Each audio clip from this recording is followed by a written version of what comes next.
to Mrs. Mary Jones, at Brambleton Hall.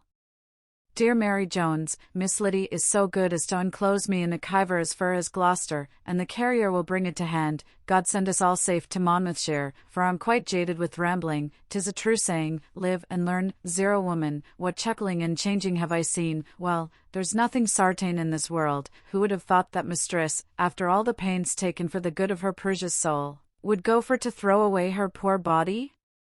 That she would cast the haze of infection upon such a carrying crow as Lashmihago. As old as Methuselah, as dry as a red herring, and as poor as a starved weasel. Zero, Molly, hadst thou seen him come down the ladder, in a shirt so scanty that it could not cover his nakedness. The young squire called him Dunquickset, but he looked for all the world like Cradock Ip Morgan, the old tinker, that suffered at a Burgundy for stealing of kettle. Then he's a profane scuffle, and, as Mr. Clinker says, no better than an imp fiddle, continually playing upon the pie-bill and the new birth. I doubt he has as little manners as money, for he can't say a civil word, much more make me a present of a pair of gloves for goodwill, but he looks as if he wanted to be very forward and familiar. Oh, that ever a gentlewoman of years and discretion should tear her hair, and cry and disparage herself for such an object.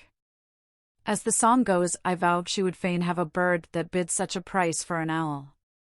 But, for sartain, he must have dealt with some Scotch musician to bring her to this pass. As for me, I put my trust in the Lord, and I have got a slice of wych elm sewed in the gathers of my under petticoat, and Mr. Clinker assures me, that by the new light of grease, I may deify the devil and all his works. But I knows what I knows. If mistress should take up with Lashmihago, this is no sarvice for me, thank God. There's no want of places, and if it want for one thing, I would, but, no matter, madam. Baynard's woman has 20 good pounds a year in perquisites, and dresses like a parson of distinction. I dined with her and the valet de chambre, with bags and golden jackets, but there was nothing comfortable to eat, being as how they lived upon board, and having nothing but a piece of cuddling tart and some blancmange. I was tuck with the culloch, and a mercy it was that mistress had her vial of assings in the cocks.